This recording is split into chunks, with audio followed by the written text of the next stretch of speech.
So I want to again thank all of the workers in the neighborhood who are right now in and out of homes trying to restore them as quickly as possible, and to all the volunteers, including Jimmy the plumber, who have done so much outreach in the community.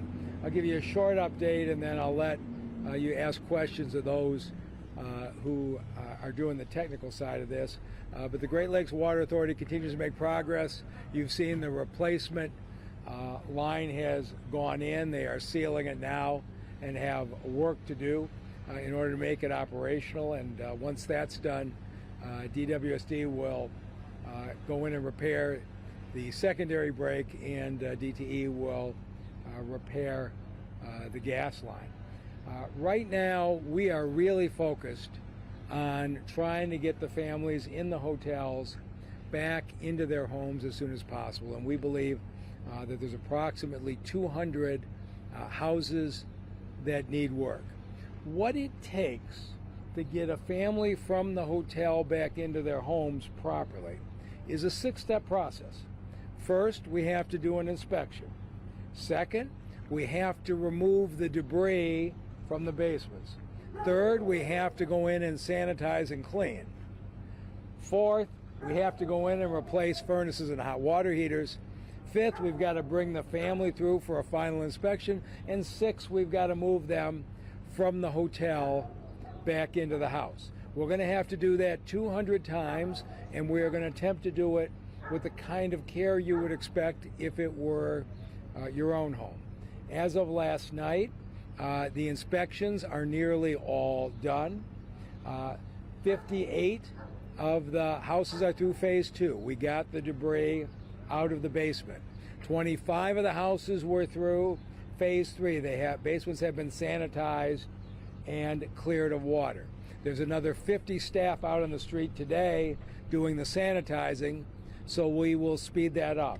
I do expect by Thursday our 5 contractors will be into phase 4, starting to put hot water heaters and new furnaces, or repair the hot water heaters and furnaces so that the heat and the hot water are restored.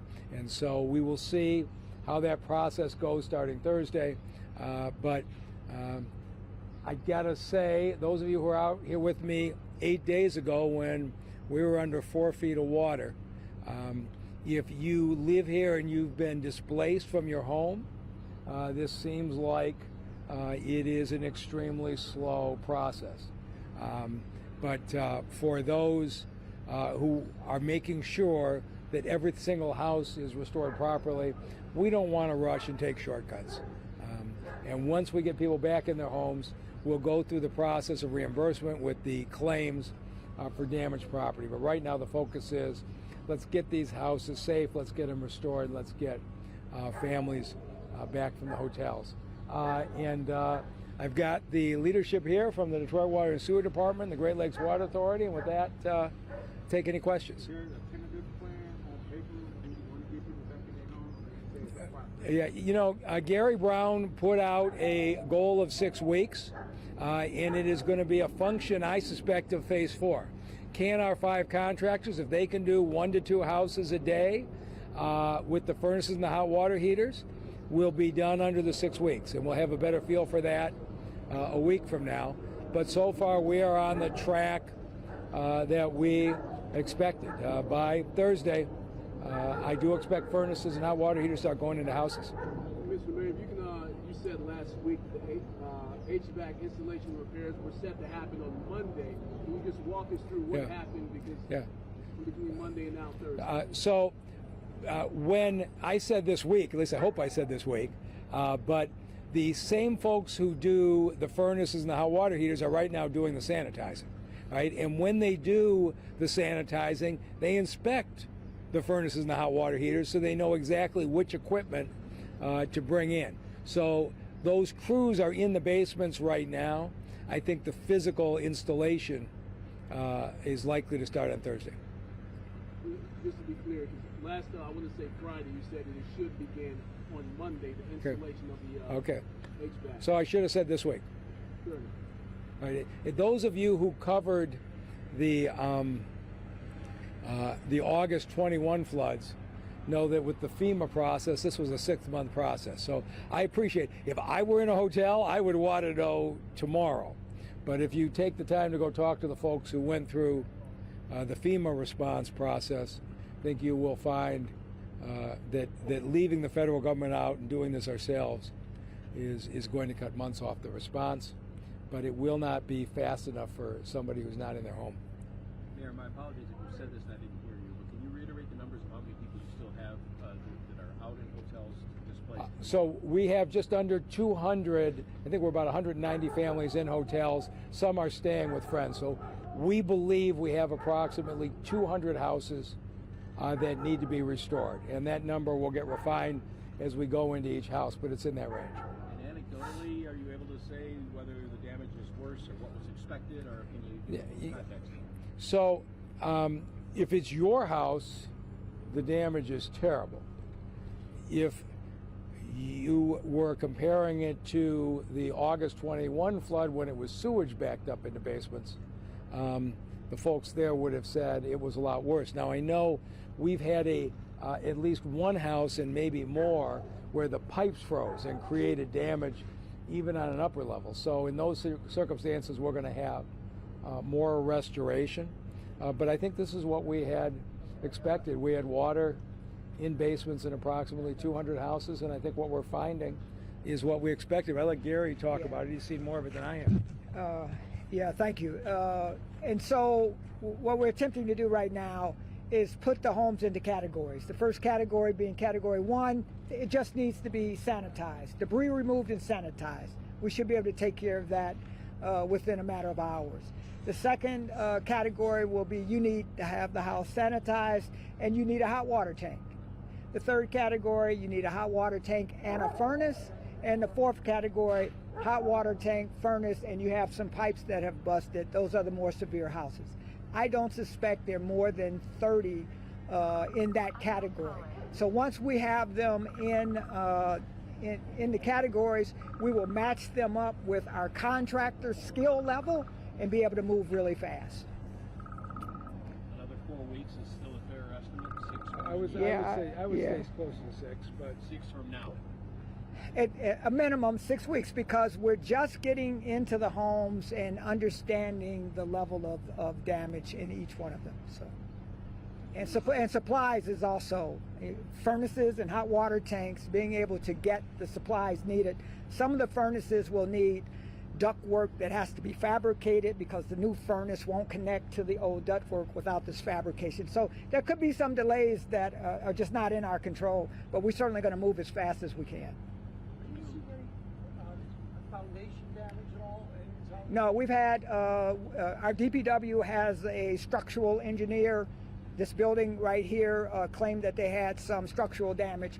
We had our engineers take a look at it and we found none. It's right next to the hole.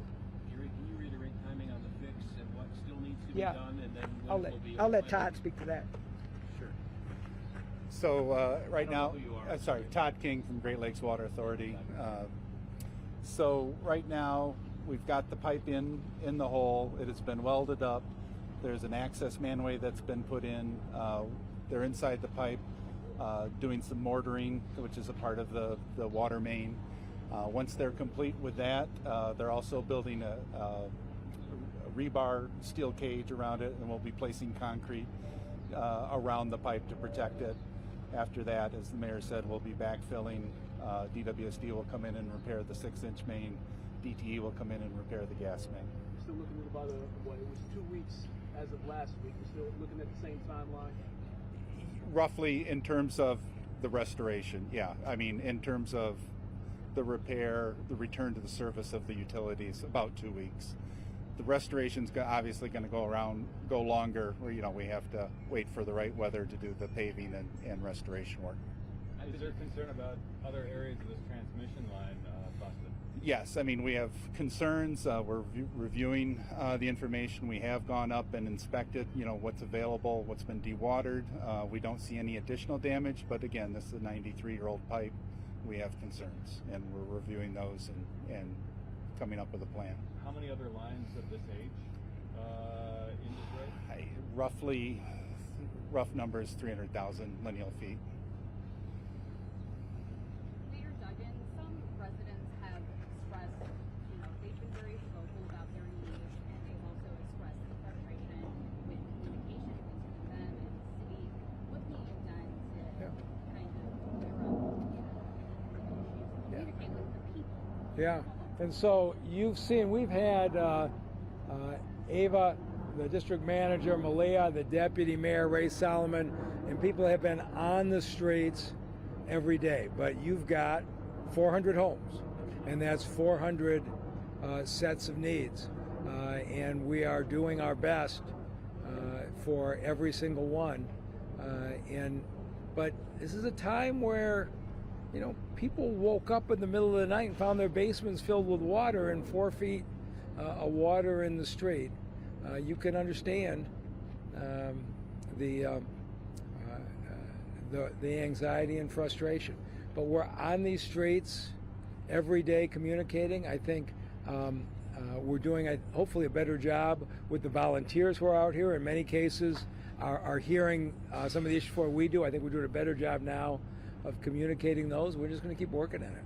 What are the messages you want to convey? I'm just going to keep trying to explain the steps over and over. And I think the people in the hotels are probably maybe more knowledgeable on exactly what's going on. But think about the logistics. If we want to come in and do an inspection, the homeowner has to be there, whether they're in a hotel or whether they're staying with a friend. If we want to come back and take the debris, the homeowner has to be there to supervise that. What is being discarded?